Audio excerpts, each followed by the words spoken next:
बिछ गई सियासी विसार, खेला जा रहा है सियासी खेल, जारी है वार पलटवार। शह और मात के खेल में बनाई जा रही है रणनीति, कौन पड़ेगा किस पर भारी, ये कभी भी सिर्फ हस्तक्षेप.com पर अमलेंदु उपाध्याय के साथ। उत्तर में स्वास्थ्य मोर्चे पर हालात बेहद खराब, सरकार का ध्यान सिर्फ मीडिया मैनेजमेंट पर, स्वास्थ्य महकमा खुद बीमार। उत्तर प्रदेश में कोविड मरीजों की संख्या 50,000 से ऊपर हो गई है, जिसमें सक्रिय मरीजों की संख्या तकरीबन 20,000 है।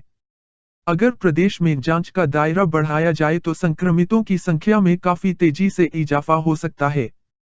अभी तक प्रदेश की 23 करोड़ आबादी के लिहाज से बेहद कम 1516 लाख जांच हुई हैं, जो आबादी का 1% भी नहीं है। इस महामारी से निपटने के लिए इलाज के मुकम्मल इंतजाम के अलावा ज्यादा से ज्यादा टेस्टिंग, लोगों को क्वारंटीन व आइसोलेट करना ही प्रमुख उपाय है।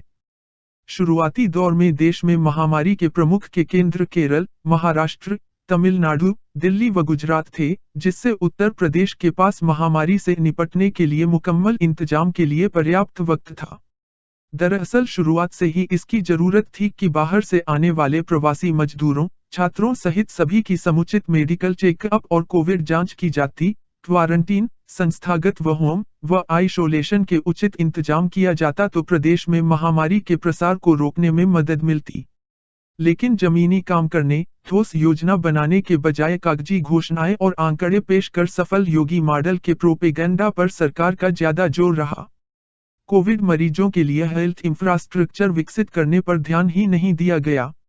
एक तरह से मौजूदा सरकारी हेल्थ इंफ्रास्ट्रक्चर को ही कोविड के लिए आरक्षित कर आंकड़े पेश किए जाते रहे, जिसका खामियाजा आज प्रदेश की जनता को भुगतना पड़ रहा है।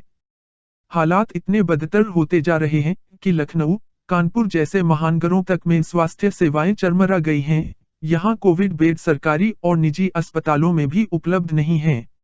जांच में लेटलतीफी और कोविड अस्पतालों में दुर्व्यवस्था की खबरें प्रदेश भर से आ रही हैं।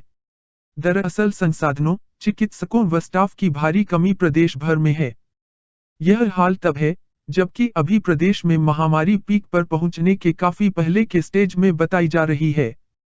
प्रदेश में हालात कितने बदतर हो रहे हैं, इसे हाल ही के चंद उदाहरणों जो मीडिया में रिपोर्ट्स आई हैं, उनसे सहज अंदाजा लगाया जा सकता है। कानपुर से मीडिया रिपोर्ट्स हैं कि एक व्यवसायी के परिवार के 3 लोगों की कोविड पॉजिटिव रिपोर्ट के बाद सरकारी व निजी अस्पताल में कहीं पर भी बेड की उपलब्ध नहीं हुआ, जबकि निजी अस्पताल में वह 10 लाख रुपए एडवांस जमा करने के लिए तैयार था। बाद मंत्री स्तर से सिफारिश के बाद ही एलट और रामा मेडिकल कॉलेज में भर्ती कराया जा सका। उन्नाव में सदर विधायक के प्रयासों के बाद भी बेड उपलब्ध न होने के चलते एक आंगनबाड़ी कामिनी निगम को उन्नाव से लेकर कानपुर के अस्पतालों में एडमिट नहीं किया गया, जिससे उनकी इलाज के अभाव में मौत हो गई। लखनऊ में लीवर पेशेंट व बुजुर्ग वासुदेव पांडेय को 15 जुलाई को कोविड पॉजिटिव रिपोर्ट आने के बाद बीकेटी के एल कोविड अस्पताल में भर्ती किया गया, जहां किसी तरह के इलाज की सुविधा नहीं थी। गंभीर तौर पर बीमार वासुदेव की उसी शाम उनके परिजनों द्वारा डॉक्टरों व अधिकारियों से इलाज के लिए मिन्नतें करने के बावजूद इलाज नहीं किया गया और उनकी इलाज के अभाव में मौत हो गई।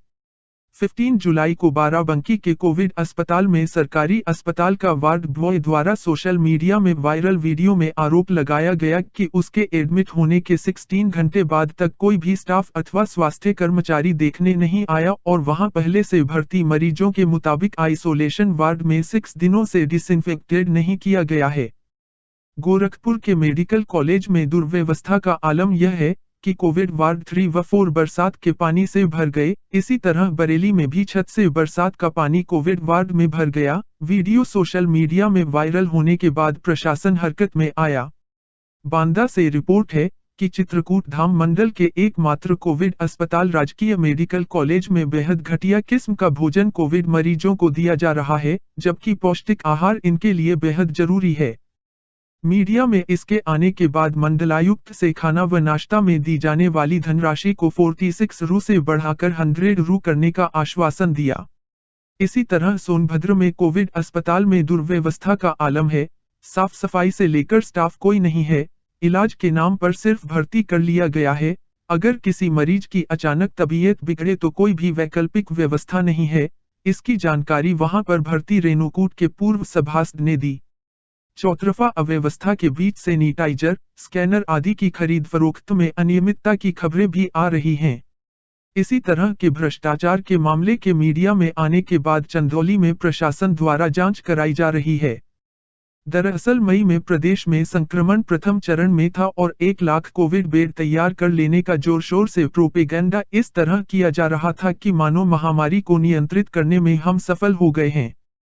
हमने उस वक्त भी मांग की थी कि जैसे तैसे कोविड बेड तैयार करने के आंकड़े प्रस्तुत करने से ज्यादा अहम सवाल है कि मुकम्मल तैयारियां की जाए, कोविड मरीजों के लिए हेल्थ इंफ्रास्ट्रक्चर विकसित किया जाए, रूटीन मरीजों के इलाज की भी गारंटी की जाए, निजी अस्पतालों में कोविड व नॉन कोविड दोनों तरह के मरीजों के लिए न्यूनतम दरों पर इलाज की सुविधा की गारंटी की जाए और इसका खर्च सरकार वहन करे।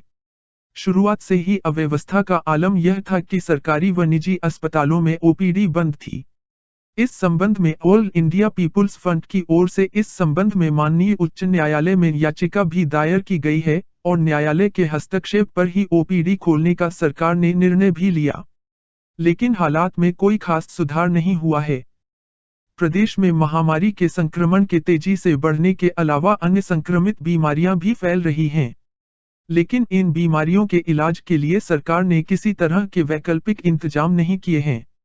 कोविड व नॉन कोविड दोनों तरह के मरीजों के लिए निजी अस्पतालों में न्यूनतम दरों पर इलाज कराने और इलाज का खर्च सरकार द्वारा वहन करने के लिए अभी तक किसी तरह के वैधानिक अथवा प्रशासनिक कदम नहीं उठाया गया है, जो कि सरकार के लिए संभव है।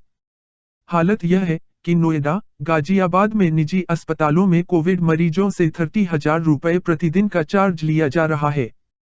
काफी हो-हल्ला के बाद सरकार ने निजी अस्पतालों के लिए गाइडलाइन जारी की है, लेकिन अभी भी ए संवर्ग के शहरों के लिए 18,000 रुपए प्रतिदिन चार्ज की इजाजत है। बी ग्रेड के शहरों के लिए इसका 80% व सी ग्रेड के लिए 60% तक चार्ज लेने की इजाजत है। ऐसे में एक मरीज को निजी अस्पताल में इलाज पर लाखों रुपए खर्च करना पड़ेगा, जो कि गरीबों व आम लोगों के लिए संभव ही नहीं है। कुल मिलाकर उत्तर प्रदेश में स्वास्थ्य मोर्चे पर हालात बेहद खराब हैं। इसी तरह बेकारी के सवाल पर भी ठोस योजनाओं को अमल में लाने के बजाय मीडिया में प्रोपेगेंडा पर ज्यादा जोर रहा है। प्रदेश में बेकारी का भी गंभीर संकट बरकरार है। इसे हल करने के सरकार के प्रयास अपर्याप्त हैं। सच्चाई तो यह है कि मनरेगा के रूटीन वर्क में थोड़ा बहुत बढ़ोतरी के अलावा बेकारी के भयावह संकट को हल करने के लिए ऐसा कुछ किया ही नहीं गया जो उल्लेख करने लायक हो।